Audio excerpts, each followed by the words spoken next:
Pen Made Mightier without poison. Hi, welcome to Pen Made Mightier. I'm Gideon Ray. Is there any story more compelling than the story of a knight who did everything in his power to do what was right, only to fall to the very evil that he pledged himself to protect the land against?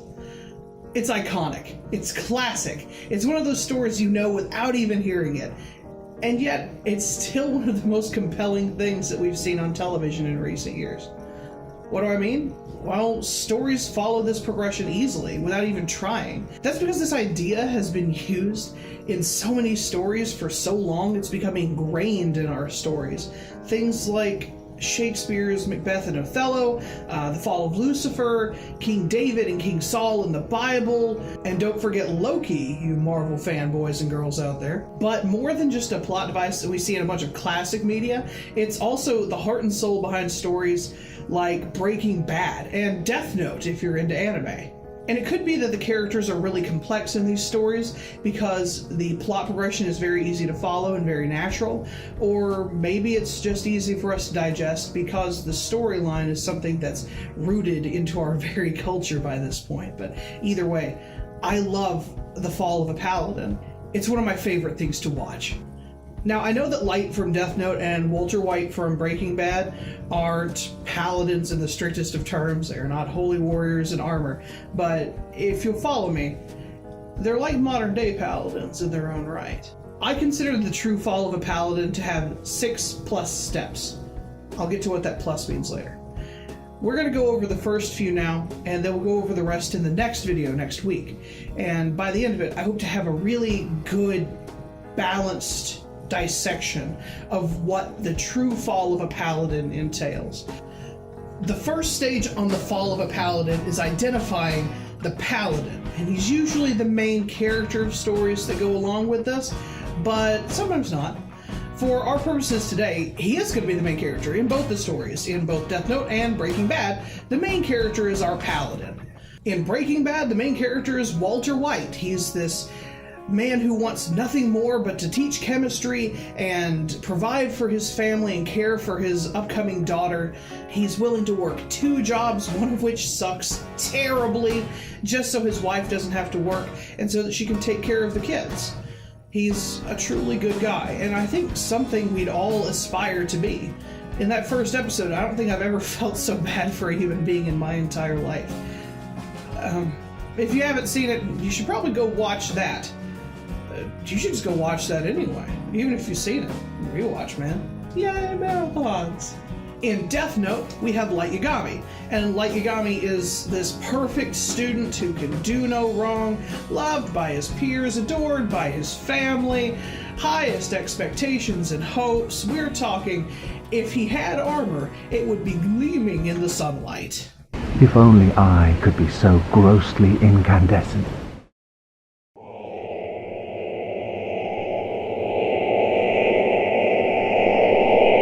Step 2. Trials. There's always something going on in the Paladin's life that puts him a little bit on edge. Paladin's life can't be perfect. A Paladin with a perfect life is going to be a perfect Paladin. No. He needs firewood underneath him so that we can burn him alive later. In Breaking Bad, Walter White's hellish student nightmare is this disrespectful little, I want to choke him. He's dragging his chair across the room, he's being disrespectful, and he shows up at the car wash that afternoon and mocks him and films him for being so lowly that he has to scrub his tires. That's a nightmare if I've ever seen one. But to make things worse, his love life is very stale. His wife is, well, some would argue neglectful, where she's willing to pay very little attention to him. It could be they're just caught up in a rut, but from the outside looking in, it's never going to look good. What's up? You tell me, birthday boy. Oh, hey, so what's up for Saturday? Car wash. Bogdan says he needs me. Until what time? Noon? 1-ish? Probably 2, more like it. And then what after that?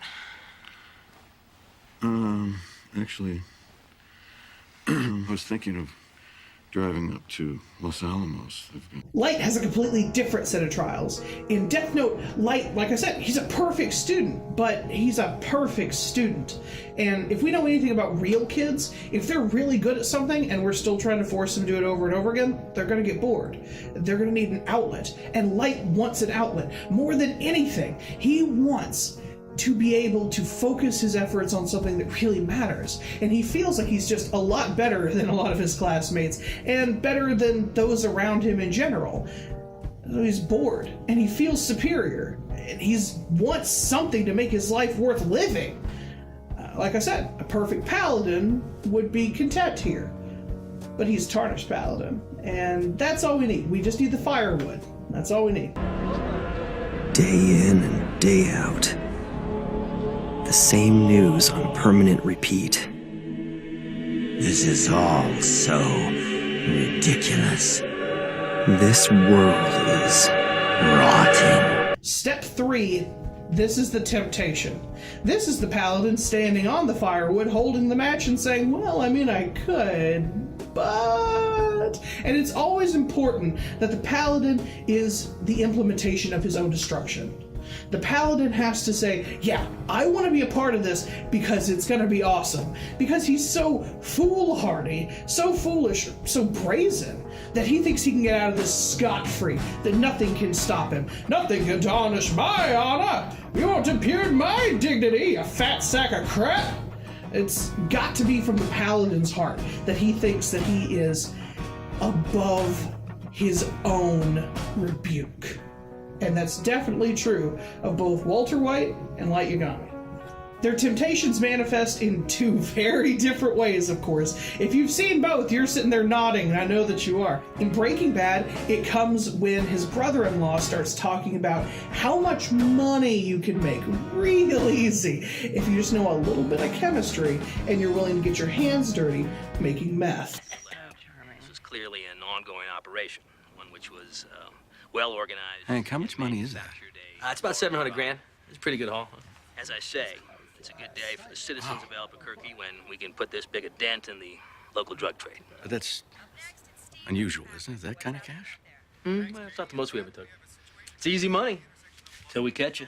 Why don't you say the word and I'll take you on a ride along. The love of money is the root of all evil, or so they say. And Walter White proves that this is definitely a vice that he indulges in. But he's got reasons. We'll talk about that in a minute.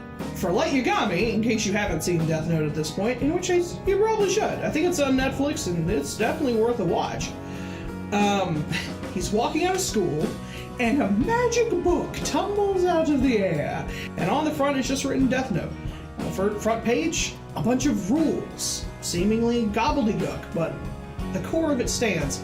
Whoever's name is written in this notebook shall die. Huh. You can't say you would be tempted to use it. I think we all would. There's, that one person that just irks us, just rubs us the wrong way, some politician whack job, or some religious fanatic group that protests a bunch of soldiers' funerals and acts like a bunch of... There's all sorts of people we can think of that we would like to just jot down their name and never ever see them again. I don't think I'm alone in thinking that, because I think that sort of thought is pretty human. So depending on the person you have in mind, you can either kill them easily or painfully, huh? This is pretty detailed for a prank, I'll give them that.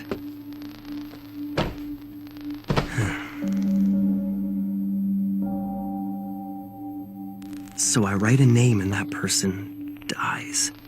Like anyone would believe that. For Light, his sin is power.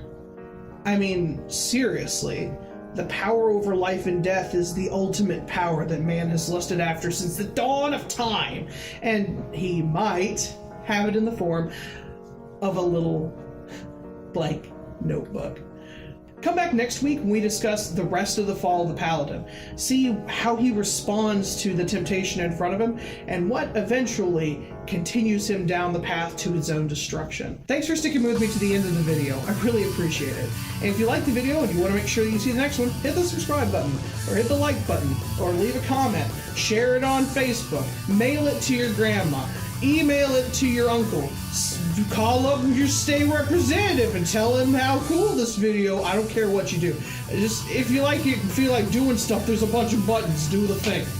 Anyway, thanks for sticking with me. I hope you have a great rest of the day. Bye.